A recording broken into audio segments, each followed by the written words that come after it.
Assalamualaikum warahmatullahi wabarakatuh. Kita ketemu lagi di pelajaran pengolahan audio video untuk jurusan multimedia kelas 12. Jadi untuk pertemuan kali ini kita akan membahas tentang alur produksi multimedia. Oke, ketika kita bicara tentang produksi sebuah konten multimedia, kita pasti bicara dengan yang namanya alur produksi. Secara umum alur produksi itu dibagi menjadi 4 tahapan. Yang pertama namanya praproduksi, yang kedua namanya produksi, yang ketiga pasca produksi, dan yang keempat hasil. Hari ini kita akan membahas tentang praproduksinya dulu. Nah, yang kita akan bahas lebih dalam di pertemuan kali ini adalah tentang storyboard. Tapi sebelum kita lanjut ke materi storyboard, kita bahas singkat sedikit tentang praproduksi. Apa aja sih yang ada di praproduksi? Ketika teman-teman bahas tahapan praproduksi, di tahapan praproduksi kita akan membahas tentang mulai dari penentuan ide, konsep, naskah, penentuan tim produksi, storyboard, kita bahas juga anggaran, sampai nanti di persiapan produksinya. Itu kalau di praproduksi. Kalau di tahapan produksinya sendiri, itu kita membahas tentang pengambilan gambar, video, kalau misalkan kita bicara tentang project video, atau rekaman audio juga bisa masuk di tahapan produksi. Setelah tahapan produksi, kita masuk tahapan yang ketiga, namanya pasca produksi. Di pasca produksi ini, kita akan melakukan tahap editing dan finalisasi konten. Mulai dari penambahan visual effect, habis itu menentukan gambar yang akan digunakan di filmnya, atau yang lainnya. Itu semuanya ada di tahapan produksi. Yang terakhir, itu tahapan hasil. Di tahapan hasil, kita akan melakukan publishing karya yang tadi kita udah buat. Itu tadi gambaran umum tentang alur produksi multimedia, 4 tahap tadi. Sekarang kita masuk ke materi tentang storyboard. Masuk ke materi storyboard, ada 4 hal yang akan kita bahas. Yang pertama, apa sih itu storyboard? Yang kedua, apa fungsinya storyboard? Yang ketiga, bagaimana formatnya? Serta yang keempat, nanti kita akan tampilkan contoh dan implementasi dari storyboard. Untuk yang keempat, nanti saya tambahkan link referensinya, jadi teman-teman nanti bisa lihat sendiri dan bisa tonton sendiri hasilnya. Yang pertama, apa itu storyboard? Kalau menurut istilah bahasa, di bahasa Inggris itu penyebutannya storyboard, sedangkan untuk di bahasa Indonesia itu diterjemahkan secara tekstual menjadi papan cerita.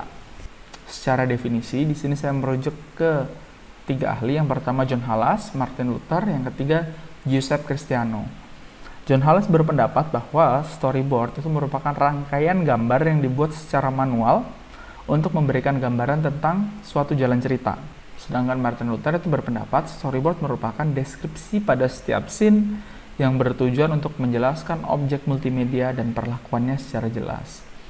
Pendapat yang ketiga dari Giuseppe Cristiano, storyboard merupakan sebuah outline atau draft dari sebuah produksi yang berupa gambar-gambar yang beruntun. Sedangkan dari beberapa rangkuman tadi, pendapat-pendapat tadi serta pendapat di luar, dapat kita simpulkan bahwa storyboard itu merupakan visualisasi gambar yang dibuat dalam sketsa dengan urutan cerita sesuai dengan naskah. Jadi storyboard itu urutan draft sketsa-sketsa yang dibuat sesuai naskah. Di dalamnya ada proporsi gambar dan sudut pandang yang ada pada scene, sehingga nantinya akan mempermudah tim teknis dalam mengeksekusi scene tersebut. Tim teknis itu bisa kameramen, bisa lighting, habis itu bisa editor, semuanya termasuk tim teknis. Yang kedua, kita bahas fungsi dari storyboard. Jadi kalau fungsi dari storyboard adalah yang pertama jelas, digunakan sebagai media untuk merencanakan proyek multimedia yang tadi saya cerita, film, video pendek, habis itu animasi, multimedia interaktif, itu semuanya kita pakai storyboard. Sebetulnya ada alternatif lain dari storyboard, bisa pakai floor plan. Apa itu floor plan? Floor plan nanti kita bahas lebih lanjut kalau memang ada kesempatan, atau kalau misalkan teman-teman mau silakan browsing-browsing sendiri tentang floor plan. Yang kedua, fungsi dan tujuannya adalah untuk memberikan gambaran cerita dari awal sampai akhir.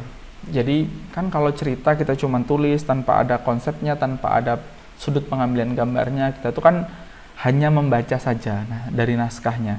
Tapi kalau adanya storyboard itu kita bisa, kalau misalkan naskahnya ini, scene-nya ini, ternyata posisi aktornya di sini, terus kameranya nanti sudutnya seperti ini. Nah, itu semuanya dijelaskan di storyboard. Yang ketiga adalah memvisualisasikan ide dari pembuat cerita. Yang kayak tadi saya bilang, kalau naskah itu dalam bentuk tertulis, kalau storyboard ini dalam bentuk ada visualnya, ada sketsa visualnya.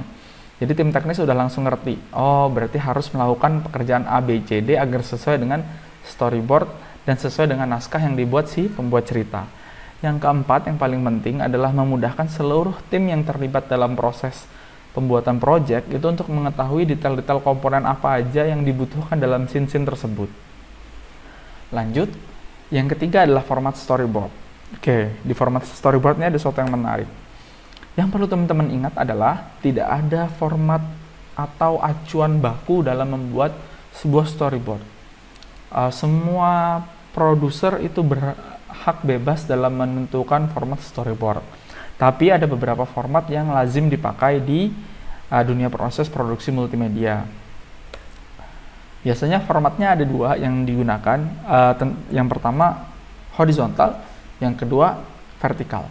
Jadi kalau horizontal, disusunnya itu per scene itu secara horizontal dari atas ke bawah. Kalau vertikal, susunannya vertikal. Ada lagi format yang paling sering digunakan, itu namanya format komik. Jadi dibuat seperti komik gitu ya, ada kotak, ada gambarnya nanti.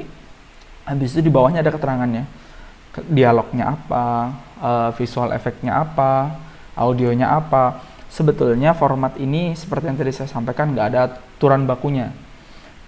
Jadi bebas mau dipakai apapun. Nah, kalau yang komik tadi, yang lebih ditonjolkan adalah sketsanya. Jadi sketsanya lebih terlihat jelas. Sebetulnya semuanya sama aja, nggak ada bedanya.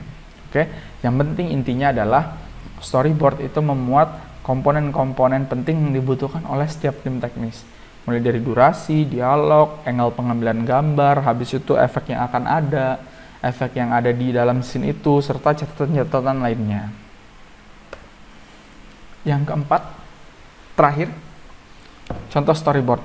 Nah ini, kalau tadi di yang ketiga saya sudah sampaikan secara kasar tampilannya tentang format storyboard vertikal dan horizontal.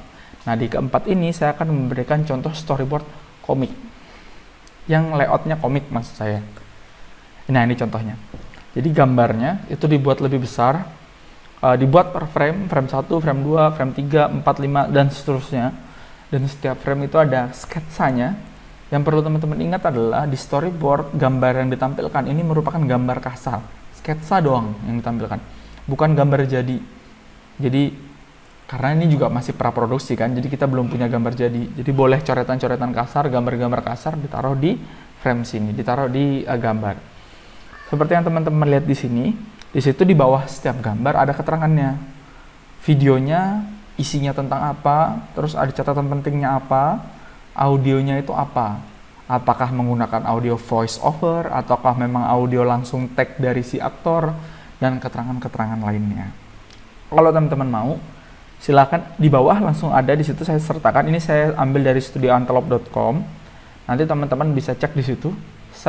Di sini juga nanti akan ada videonya langsung. Jadi teman-teman nanti langsung bisa membandingkan antara storyboard yang dibuat dengan hasil produksi yang sudah jadi.